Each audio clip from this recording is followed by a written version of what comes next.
அதுல நேத்திக்கு ஒரு கப்புள்ஸ் வந்து கீழே விழுந்துட்டாங்க. விழுந்த உடனே விஜய் இறங்கி போய் வந்து தூக்கி விட்டு வந்தாரு. வந்து இதை வந்துட்டு ஓ எலெக்ஷன் டிராமாவா அப்படின்ட்டு ஒரு கூட்டம். சோ வந்துட்டு இது வந்து பண்ணாம இருந்தானே என்ன பண்ணிருப்பாங்க. ஐயோ தாவேகா தலைவர் விஜய் கீழே விழுந்து தன் ரசிகர்கள் கூட பார்க்காமல் கண்டுக்காமல் போய் விட்டார் அப்படின்னு சொல்லிட்டு அதை ஒரு சைடு வந்து போட்டு இது பண்ணுவாங்க. ஸோ வந்துட்டு என்ன பண்ணாலும் இறங்கியிருந்தாலும் பிரச்சனை தான், இறங்கலைனாலும் பிரச்சனை தான். பட் வந்து ஒரு பொலிட்டீஷியனா அங்க ஒரு டிராமாவே பண்ணாலும் அவர் கண்ணு முன்னாடி ஒன்று நடந்துச்சுன்னா அவர் இறங்கி போய் பார்த்து தான் ஆகணும். டிராமாவே இருக்கட்டுமே, பார்க்கணும். பார்த்தாதான் நம்ம வந்து அதுக்கு ஓட்டே போடணும். 2-3 நிமிஷம் செம்ம கியூட்டா பண்ணாரு. அங்க வந்து பெண்கள் கூட்டம் வந்து அப்படி வந்து குதிச்சிட்டு இருந்தாங்க. இவர் வந்து அங்க பார்த்த உடனே அப்படியே கூட சேர்ந்து குதிச்சிட்டு இருந்தாரு. அதெல்லாம் வந்து செம்மையா இருந்துச்சு.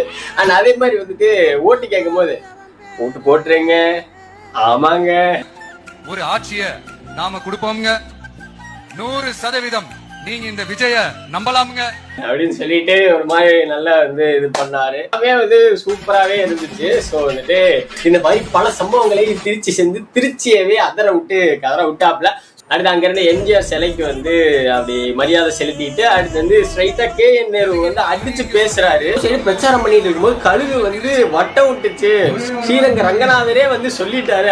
ஸோ கடவுளே வந்து சொல்லிட்டாப்ல இந்த தடவை ஓட்டு விஜய்க்கு தான், விஜய் தான் ஜெயிக்க போறாரு அப்படின்னு சொல்லி ஒரு முழு நம்பிக்கையோட மக்கள்லாம் வந்து சுத்திட்டு இருக்காங்க. ஸோ இதுக்கடுத்து வந்து பாண்டிச்சேரியில பிரச்சாரம் பண்ற மாதிரி வந்து தகவல் வந்திருக்கு. அண்ட் வந்து அதுக்கு அடுத்தது வந்து நெல்லையில பண்ற மாதிரி வந்து தகவல் வந்திருக்கு.